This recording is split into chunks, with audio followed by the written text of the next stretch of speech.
ان الحمد للہ نحمده ونصلی علی رسولہ الکریم اما بعد اعوذ باللہ السمیع العلیم من الشیطان الرجیم من ہمزہ ونفخہ ونفثہ بسم اللہ الرحمن الرحیم وَإِن كَذَّبُوكَ فَقُلْ لِي عَمَلِي وَلَكُمْ عَمَلُكُمْ أَنْتُمْ بَرِيئُونَ مِمَّا أَعْمَلُ وَأَنَا بَرِيءٌ مِمَّا تَعْمَلُونَ۔ ترجمہ قرآن کے سبق میں آج سورہ یونس آیت نمبر 41 سے ہم نے پڑھنا ہے۔ وَإِن كَذَّبُوكَ، اور اگر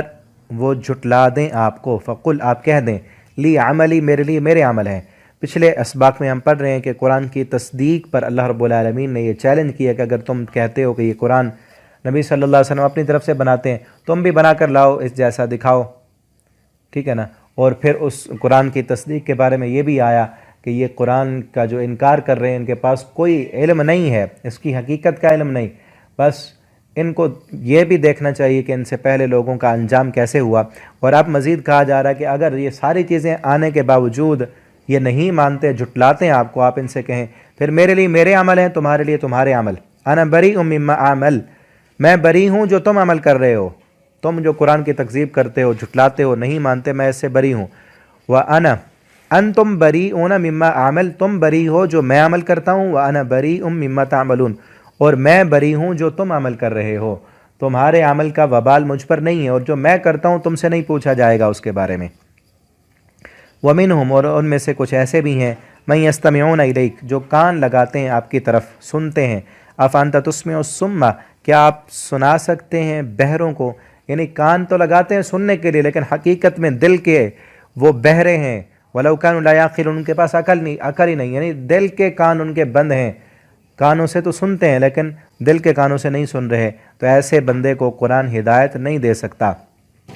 وَمِنْهُمْ، اور ان میں سے کچھ ایسے بھی ہیں، مَن يَنظُرُ إِلَيْكَ، جو دیکھتے ہیں آپ کی طرف۔ أَفَأَنْتَ تَهْدِي الْعُمْيَ، کیا آپ ہدایت دے سکتے ہیں اندھوں کو؟ وَلَوْ كَانُوا لَا يُبْصِرُونَ، اگرچہ وہ نہ دیکھتے ہوں۔ یعنی ایک آنکھوں کا اندھا ہے، یہاں آنکھوں کا اندھا مراد نہیں، پچھلی آیت میں کانوں کا اندھا مراد نہیں، یہاں آنکھوں کا اندھا مراد نہیں، بلکہ دل کے بہرے اور دل کے اندھے یہاں سے مراد ہیں، جو ہم شروع میں سورہ بقرہ میں پڑھے تھے کہ ختم اللہ علی قلوبہم،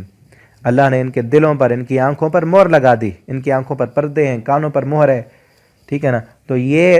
مہر کیا ہے؟ اللہ تعالیٰ حق قبول کرنے کی صلاحیت ایسے لوگوں سے پھر سلب کر لیتے ہیں، پھر وہ کبھی بھی ان کو قرآن کا سننا یا دین کی طرف آنا ان کو فائدہ نہیں دیتا، کیونکہ انہوں نے پہلے قبول نہیں کیا، اپنی دنیا کے مفادات مقدم رکھے، تو اللہ نے ان کے دلوں پر مہر لگا دی۔ تو آگے یہ بات آ رہی تھی کہ اللہ نے جب ان سے صلاحیت ہی ختم کر دی تو پھر ان کا کیا قصور ہے؟ ان کا قصور یہی ہے کہ پہلے جب انہوں نے حق قبول کرنے کی صلاحیت ان کے پاس تھی، کئی ان کو مواقع ملے، انہوں نے قبول نہیں کیا تو اپنے آپ پر خود ظلم کیا انہوں نے، اللہ نے ظلم نہیں کیا، وہی بات آ گئی، ان اللہ لا یظلم، بے شک اللہ تعالیٰ نہیں ظلم کرتا لوگوں پر کچھ بھی، وَلَكِنَّ النَّاسَ أَنفُسَهُمْ يَظْلِمُونَ، لیکن انسان خود اپنے آپ پر ظلم کرتے ہیں، خود ہی انہوں نے ظلم کیا، دنیا کو ترجیح دی، دنیا کے مفادات کے پیچھے بھاگے، قرآن کو جھٹلایا، تو اللہ نے اب ان سے حق قبول کرنے کی صلاحیت ہی ختم کر دی ہے۔ پہلے بھی میں کئی دفعہ کہہ چکا ہوں کہ جو بھی اللہ نے صلاحیت دی ہے، اگر انسان اس صلاحیت کو استعمال کرنا چھوڑ دے تو صلاحیت ختم ہو جاتی ہے، جس طرح چلنے کی، دیکھنے کی، سننے کی، ان صلاحیتوں کو اگر استعمال نہ کیا جائے تو ختم کر دی جاتی ہیں۔ وَيَوْمَ يَحْشُرُهُمْ، اور اس دن کہ جس دن وہ اکٹھا کرے گا ان کو، كَأَن لَّمْ يَلْبَثُوا، گویا کہ نہیں وہ ٹھہرے، یعنی قیامت کے دن جب سب لوگ اکٹھے ہو کر آئیں گے اور دنیا کی زندگی کے بارے میں ان سے پوچھا جائے گا تو وہ کہیں گے كَأَن لَّمْ، وہ ایسے محسوس ہوگی کہ نہیں وہ ٹھہرے، إِلَّا سَاعَةً مِّنَ النَّهَارِ، مگر ایک گھڑی دن کا 1 گھنٹہ یا 2 گھنٹے، يَتَعَارَفُونَ بَيْنَهُمْ، وہ تعارف کریں گے ایک دوسرے کے درمیان کہ ہاں ہم کتنے دیر دنیا میں ٹھہرے، دنیا کی زندگی چاہے عیش و عشرت میں گزر رہی ہے یا مصیبتوں، تکلیفوں اور پریشانیوں میں، قیامت کے دن، آخرت کی زندگی کا ایک لمحہ دنیا کی ساری زندگی کو بھلا دے گا، ٹھیک ہے نا۔ ایک حدیث میں آتا ہے